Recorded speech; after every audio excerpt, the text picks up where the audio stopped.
Bom, pessoal, como prometido, então, vou fazer a segunda parte, então, da aula de Schistosoma monzoni, que eu fiquei devendo, tá? Peço desculpas, mas agora com essa composição que estão as aulas, que eu tenho que terminar a primeira reunião com vocês e continuar com o segundo, né, horário, então, aí com o pessoal da biologia para fazer o ENAD, eu acabei a aula deles próxima a fazer a outra aula, então, que eu tenho no terceiro e no quarto horário com a turma do oitavo. Mas, como prometido, segue aqui o restante da aula, tá? Bom, vamos lá. Pedir desculpa também, olha, esse horário tá chovendo, acredito que estejam chovendo também onde vocês moram, tá? É uma bênção, mas eu não sei a qualidade que vai sair dessa aula, tá, pessoal? Qualquer coisa, se ela não tiver boa, eu vou dar uma revisadinha, tá? Se não tiver boa, eu gravarei de novo, portanto, para vocês. Vamos lá, então, ver aqui onde que tá. Ai, tô até perdida aqui, tá? Só um pouquinho, pessoal. É aqui. Não, não é aqui, não. Por que que eu não encontro? Schistosoma, nossa, na minha cara. Estamos cansados, né, pessoal? Mas vamos lá. Então, paramos aqui, né? Eu já tinha terminado aqui de falar sobre o ciclo, então eu gosto de colocar várias, assim, que vocês tenham opções, né, de ver como esse ciclo acontece, então, de várias formas, porque às vezes ele pode ser, então, melhor interpretado por cada um de vocês, tá? Terminamos aqui o primeiro vídeo e vamos, então, à transmissão e sintomatologia desta doença, então. Temos a transmissão ocorrida através da penetração, né? Então, vocês viram que a penetração só ocorre através da pele ou da mucosa. Então, é uma penetração ativa, né? Que é feita através da cercária, que é uma das formas de vida, então, desse parasito, tá? Então, se dá essa transmissão da parasitose no homem através da penetração ativa das cercárias pela pele ou então pela mucosa. As cercárias penetram mais frequentemente nos pés e nas pernas, tá? Uma vez que é essas regiões que a gente mais, então, entra dentro de um ambiente aquático e acaba, então, molhando. Muitas vezes a gente vai, enfia a perna mais para refrescar e tudo mais, né? Então, essas são as regiões mais atacadas. Mas não que não pode ocorrer por outras superfícies do corpo, né? Porque uma vez que ela pode entrar pela mucosa. Então, a gente vai ter que estar em contato, então, com boca, nariz, né? Dentro dessa água, para que essas cercárias possam, então, fazer a penetração, tá? Mas atividades dessas cercárias, elas ocorrem em um horário específico, tá, gente? Então, tem uma média aí de horário entre as 10 horas da manhã até as 16 da tarde, em que essa água é o momento que ela mais recebe luz solar e calor, porque a gente já falou que dentro lá elas são estimuladas por luminosidade, né? Então, e também o calor. Então, tem que estar propício esse ambiente para que essas cercárias, então, saiam de dentro do caramujo para que elas, então, atinjam o seu outro hospedeiro. E isso, gente, olha só, também a gente tem que levar em conta a evolução, né? São horários, né, em que o sol é mais incidente, temos água mais quentinha, né? E o que também? Se eu tenho esse horário de maior, né, temperatura e tudo mais, o que acontece? Também a gente pode levar para o lado dessa relação e da coevolução que teve entre parasito e hospedeiro.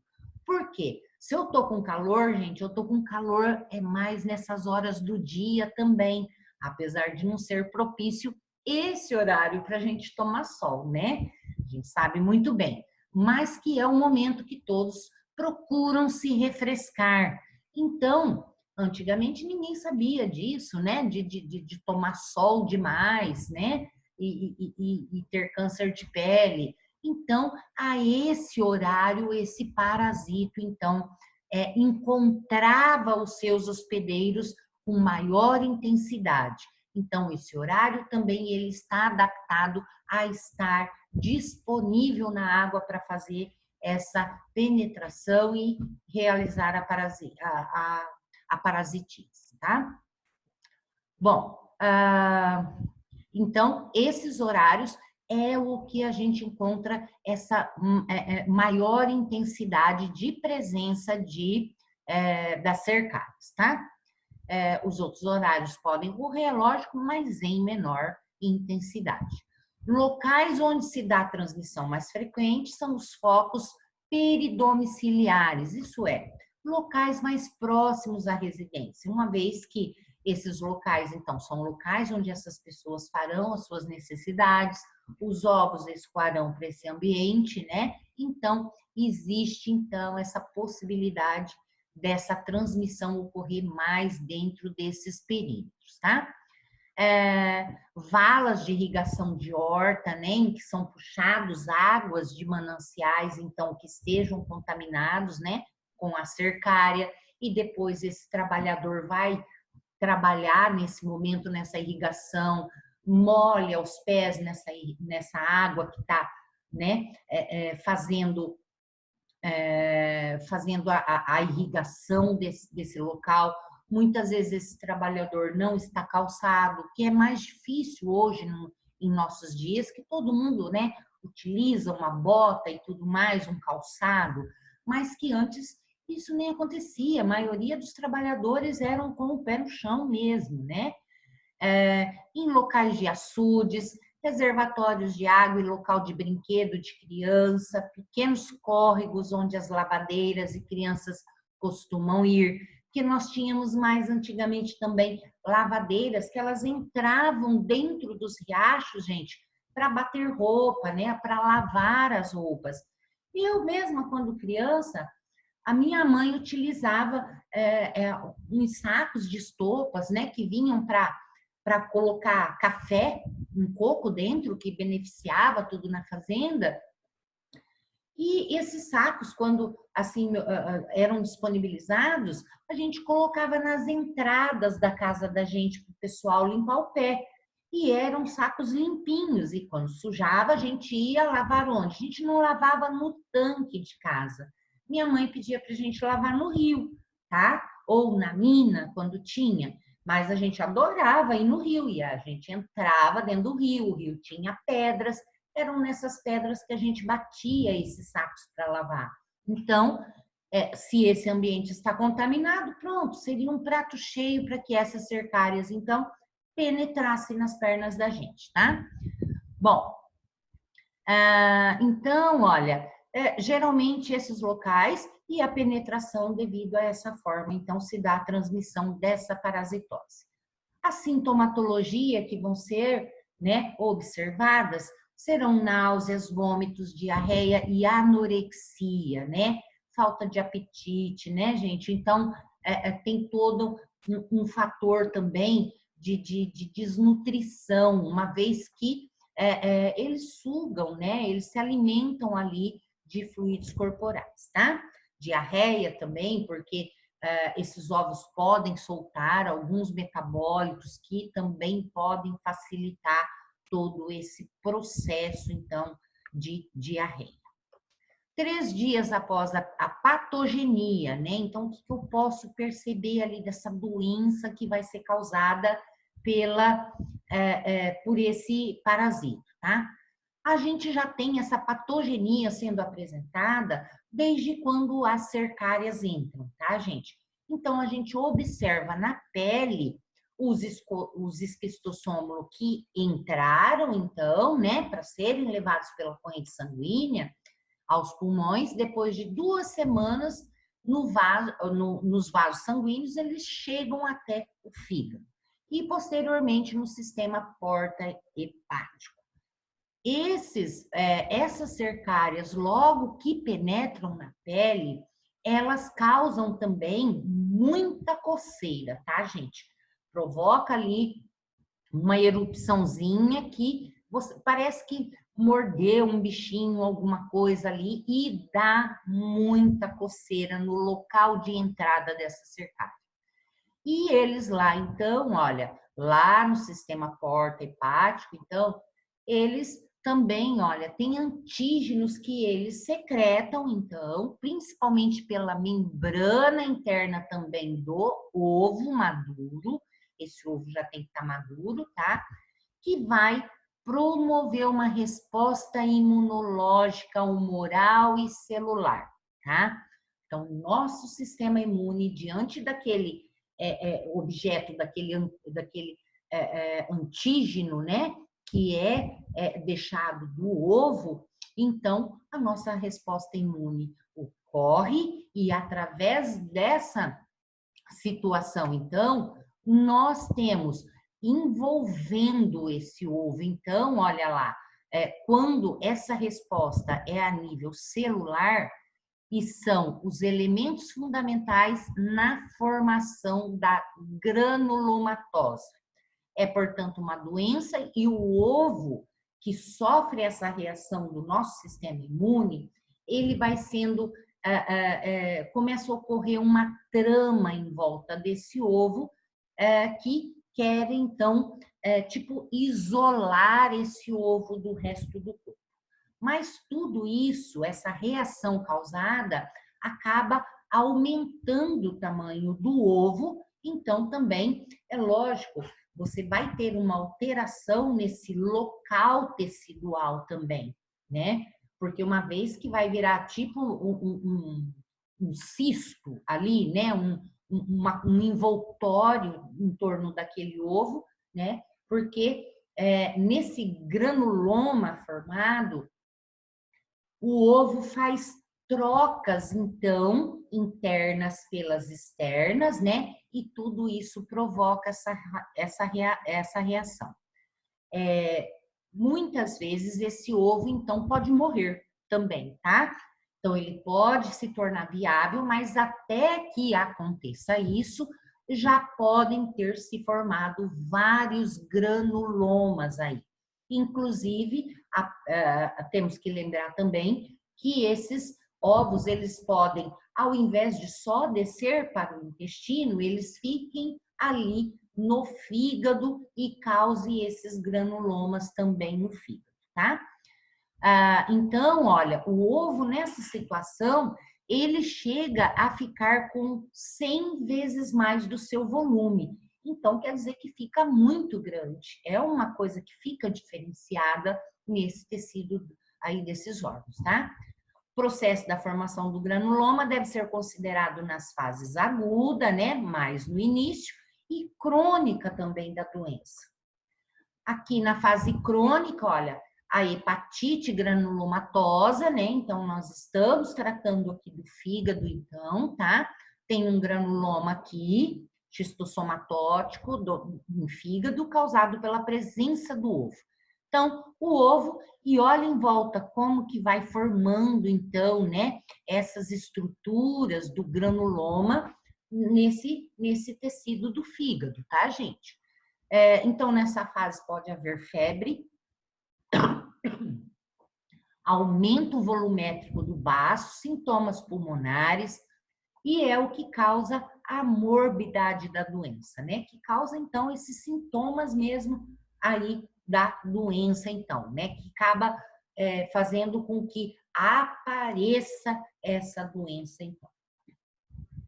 Vermes adultos de Schistosoma mansoni, olha, consome cerca de 2,5 miligramas de ferro, gente, por dia, e 115 do seu peso seco de glicose, do sistema porta aí esses vermes são arrastados, tá? E podem causar lesões no fígado também. Então, eles dão um déficit aí, olha, de alguns elementos que são necessários, então, para a gente, né? Para nossa boa fisiologia, então, ser mantida, tá? A cepa do parasito, deixa eu jogar esse aqui mais para cá. A cepa do parasito também, olha, depende, carga parasitária adquirida, idade, estado nutricional também dessa pessoa, tá? A resposta imunitária que essa pessoa vai ter diante dessa parasitose. Então, de todos esses fatores, parece que os dois mais importantes é a carga, então, ó, são a carga parasitária e a resposta do sistema imunológico de cada paciente. Há uma correspondência direta entre a carga parasitária estimada pela contagem de ovos por grama de fezes e a sintomatologia. Então, quanto mais intensa essa contagem de ovos, né, que o paciente está eliminando, a sintomatologia da parasitose também ela é mais elevada, né? Ela é mais observada, então, nesse paciente. Aqui, dermatite cercariana, que foi o que eu mostrei para vocês, que é, então, de quando as cercárias penetram através da pele. Então, elas provocam algumas lesõezinhas, tá? A princípio, ficam até mais estufadinhas e que provoca muita coceira, então, tá?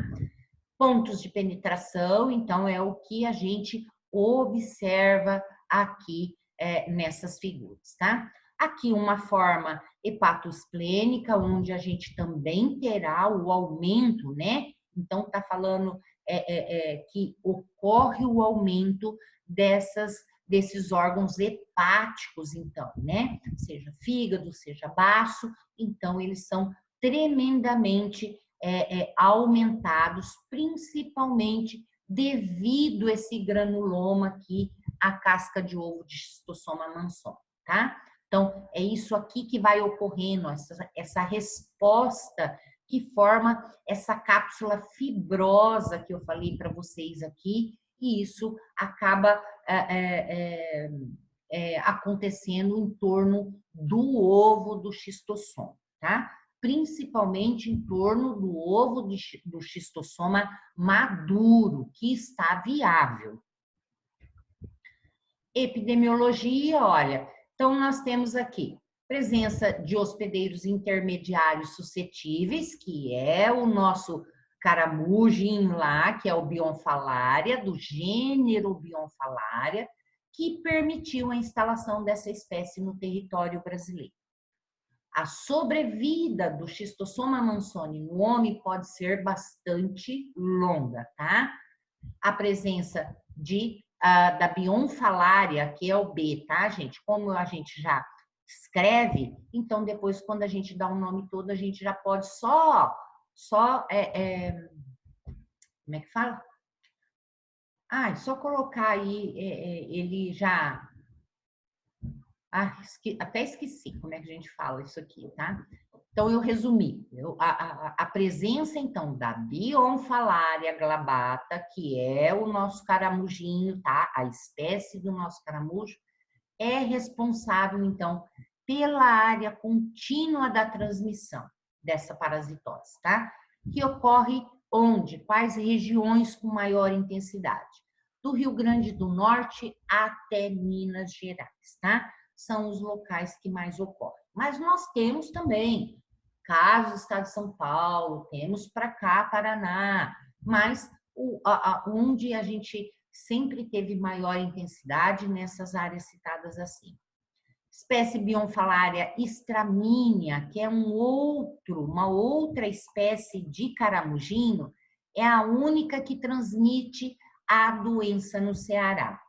Isso talvez porque essa espécie aqui esteja mais adaptada a ambiente menos quente, porque Ceará é Nordeste, né, gente? Então, quente pra caramba também. Então, lá, quem que foi que o parasito encontrou e que se adaptou melhor a ele? Foi, então, essa espécie, tá? O clima de país tropical que nós temos, então, permite à maioria dos estados brasileiros as condições necessárias para essa transmissão da doença, uma vez que nós temos já esse hospedeiro, então, intermediário, presente também na nossa fauna aí, tá? Profilaxia, o que se deve fazer, então, né, para a gente aí tomar cuidados em relação a essa parasitose. Então, as condições inadequadas de saneamento básico são o principal fator responsável pela presença de focos da transmissão. Então, se eu não tenho saneamento básico, eu tenho, então, as pessoas fazendo as suas necessidades em locais inadequados e que podem chegar, então, essas fezes contaminadas até esses mananciais de água, tá? Condições econômicas, né? Então, isso também influencia bastante, uma vez que nós temos condições econômicas muito baixas, essas pessoas morando em locais, né, inadequados, né, sendo que esse é o lugar onde elas talvez tenham a possibilidade de morar, mas que diante disso elas não terão isso aqui também, né? Então utilizarão água sem tratamento, tomarão banho em fontes mais naturais, né? Então pode acontecer. E outra também é a presença dos caramujos transmissores ou potencialmente transmissores, tá?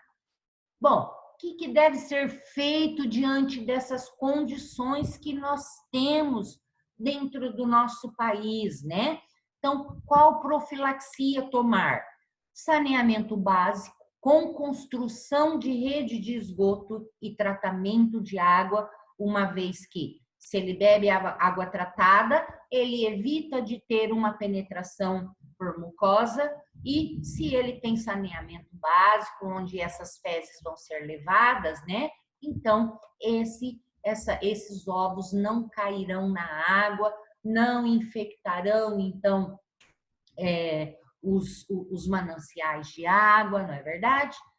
Tratamento em larga escala, todos os casos positivos, é lógico. Ou então, olha, seletivos mesmo, de acordo com faixa etárias mais jovens, resultam na redução significativa das formas hepatoesplênicas, tá?